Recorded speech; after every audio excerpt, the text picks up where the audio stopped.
I'm Anna. And I'm Romeo. We're genuinely happy to see you again today. Whether you're studying English seriously, Or simply relaxing and practicing your listening. thank you for spending this time with us. Before we begin today's lesson, a quick reminder. If you enjoy learning English through slow conversations like this, please remember to like the video and subscribe to the channel. Because when you subscribe, you're not only supporting this channel. You're supporting your own English journey. And today, we are going to talk about two very small words. Yes, two words that English learners often confuse. Much and many. At first, they look simple. But when learners try to use them in conversation, they sometimes pause and think. They wonder, should I say much or many? And sometimes they choose the wrong one.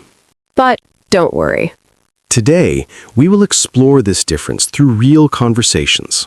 No complicated grammar rules. Just simple situations from daily life. Because grammar becomes easier when we hear it in real stories. Not only in textbooks. Let's imagine a simple story.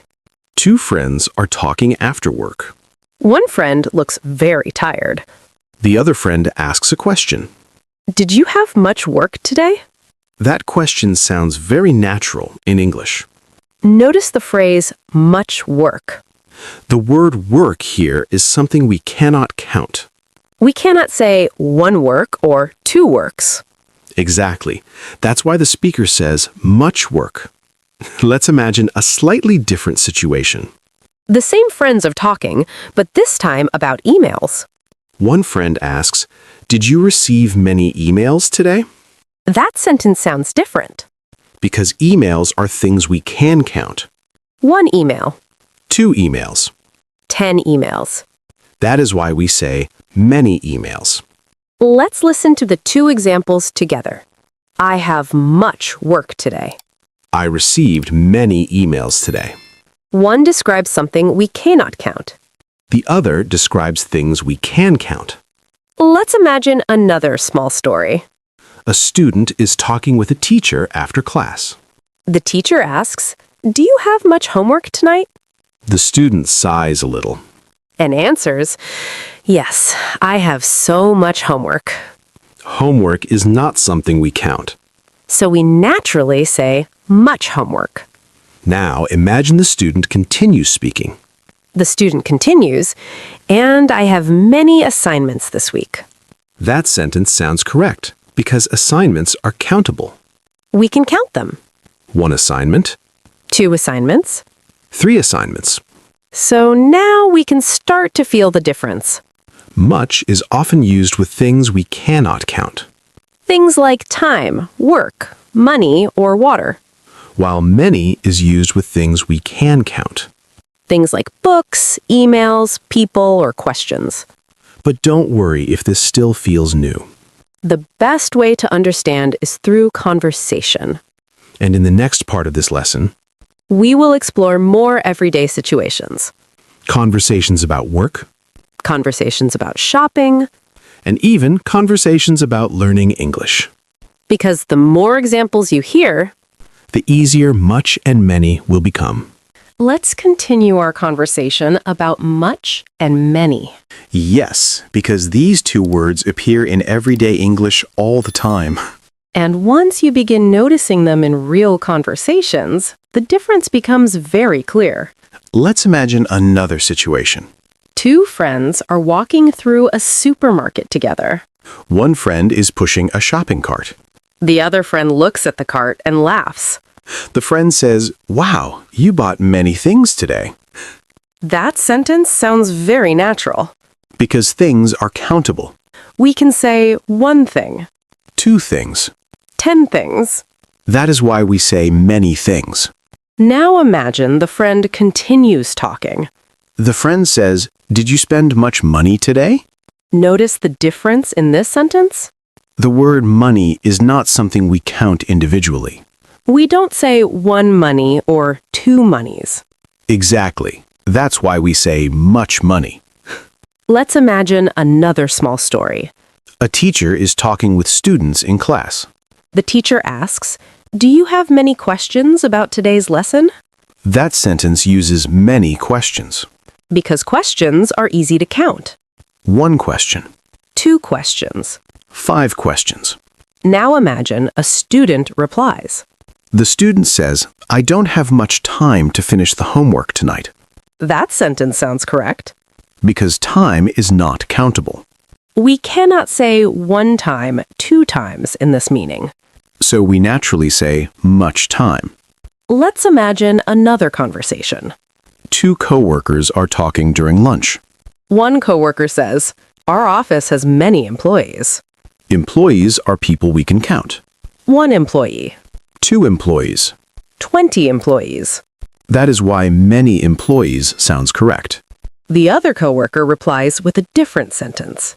Yes, but we don't have much space in the office. Space is not something we count. That is why we say much space. Let's listen to a few more simple examples together. There are many people in the park today. There is much traffic on the road today. She has many books at home. He doesn't have much free time. When you hear these sentences slowly, the pattern becomes clear. Many appears with things we can count. Much appears with things we cannot count. But remember, the best way to learn is through listening and practice, not only through grammar explanations. Not only through grammar explanations. When you hear these words in real conversations, your brain slowly understands the pattern. And over time, choosing much or many becomes natural. Just like many things in language learning. At first, it feels confusing. But after enough listening and practice, Everything becomes easier. let's explore more everyday conversations with much and many. Yes, because the more situations we hear, the easier it becomes to understand the difference. Imagine 2 friends meeting after a long day at work. One friend looks very tired. The other friend asks, "Did you have much work today?" The tired friend nods. And replies, "Yes, I had so much work this afternoon." Work is something we cannot count. That is why the sentence uses much work. Now, imagine the friend continues explaining the day. The friend says, "I also had many meetings today." Meetings are things we can count. 1 meeting, 2 meetings. 3 meetings. That is why we say many meetings. Let's imagine another situation. 2 students are talking after school. One student asks, "Do you have many classes tomorrow?" The other student thinks for a moment. Then replies, "Yes, I have many classes in the morning." Classes are countable. So the word many sounds natural. But the student continues talking. And I don't have much energy after all of those classes. Energy is not something we count. That is why we say much energy. Let's imagine another small conversation. 2 travelers are sitting in a cafe. They are discussing their trip. One traveler asks, "Did you take many photos during your trip?" The other traveler smiles. And answers, "Yes, I took many photos of the mountains." Photos are countable. But then the traveler adds another sentence. But I didn't have much time to explore the city. Time is uncountable. That is why we say much time. Let's listen to a few more simple examples together. There are many restaurants in this area. There isn't much traffic this morning. She has many friends at school. He doesn't drink much coffee. When we hear these sentences slowly, the difference becomes clearer. Many appears with things we can count. Much appears with things we cannot count. Sometimes learners feel unsure when they speak. But that feeling is completely normal. The important thing is to keep listening and practicing. Over time, these small words begin to feel natural. Just like hearing a familiar sound in conversation. And little by little, your confidence grows. In the next part, we will look at some common mistakes learners make. And we will gently correct them through conversation. Let's talk about something that happens to many English learners. Yes, small mistakes with much and many. These mistakes are very common. And they happen because both words talk about quantity. So sometimes learners are not sure which one to choose. Let's imagine a student speaking in English class. The student says, "I have many homework tonight," The teacher smiles gently. because the meaning is clear. But the sentence needs a small correction. The correct sentence is, I have much homework tonight. "Homework is not something we count." We don't say one homework or two homeworks. That's why we use much homework. Let's imagine another example. A learner says, "I don't have much friends here," That sentence sounds a little unusual. because friends are countable. 1 friend, 2 friends. 10 friends. So the correct sentence should be, I don't have many friends here. now the sentence sounds natural. Let's imagine another small conversation. A person is cooking dinner at home. The person asks a friend, do we have much milk left? That sentence sounds a little funny. Because milk is not countable. We cannot say 1 milk or 2 milks. So the correct question would be, Do we have much milk left? these small differences can feel tricky at first. But they become easier with practice. The key idea is simple. Many is used for things we can count. Much is used for things we cannot count. Books, people, emails, and cars are countable. Time, money, water, and work are not countable. When you listen to English conversations often, Your brain slowly learns these patterns and one day you will choose much or many naturally, without even thinking about grammar, just like native speakers do. because language becomes natural when we hear it many times. Let's continue with more real-life situations using much and many. Yes, because the more conversations we hear, the more natural these words become. Imagine 2 friends planning a trip together. They are sitting in a cafe with a map on the table. One friend looks at the travel plan and asks, "Did you invite many people to join us?" The other friend smiles. And replies, "Yes, I invited many friends, but only a few can come." Friends are countable. 1 friend, 2 friends. 5 friends. That is why we say many friends. The conversation continues. One friend asks another question. Do we have much time to prepare for the trip? The other friend looks at the calendar. And answers, "Not really. We don't have much time." Time is not something we count. That's why we say much time. Let's imagine another everyday conversation. 2 coworkers are talking in the office. One coworker asks, "Did you answer many emails today?" The other coworker sighs and smiles. Yes, I answered many emails, but there are still more waiting. Emails are easy to count. That is why we use many emails. The coworker continues the conversation. But I didn't have much energy this afternoon. Energy is something we cannot count. That's why the sentence uses much energy. Let's imagine another small situation. A student is studying in the library. A friend walks in and asks, "Do you have many books for your research?"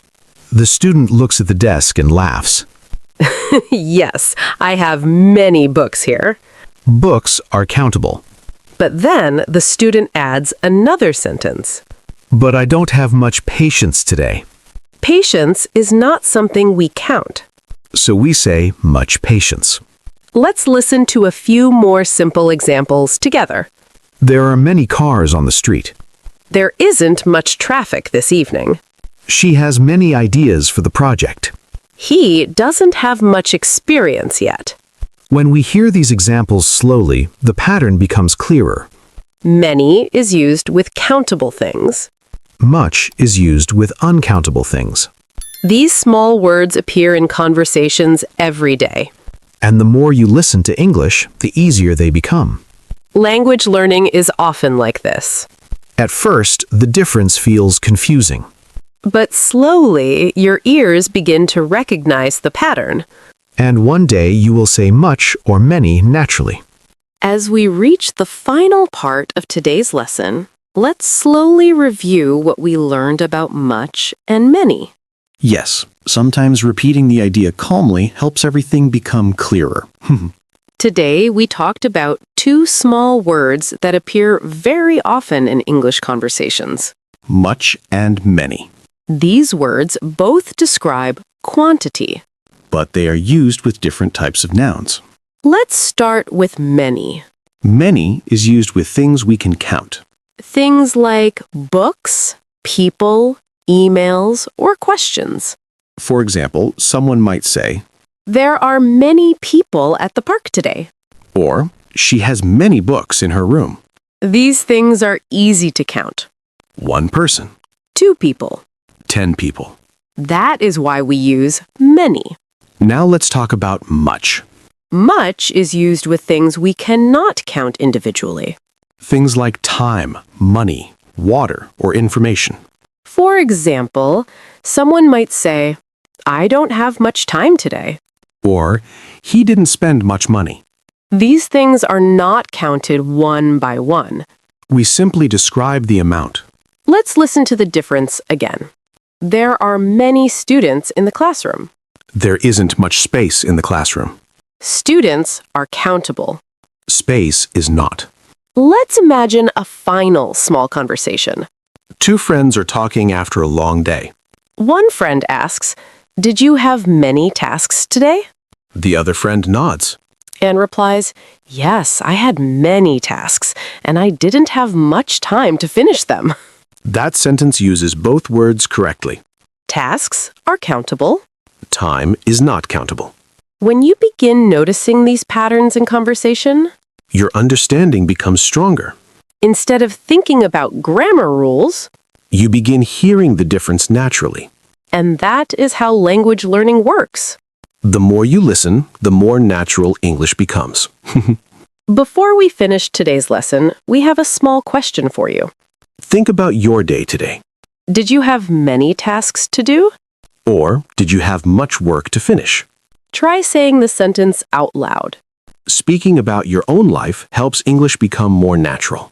Thank you for learning with us today. Keep listening Keep practicing.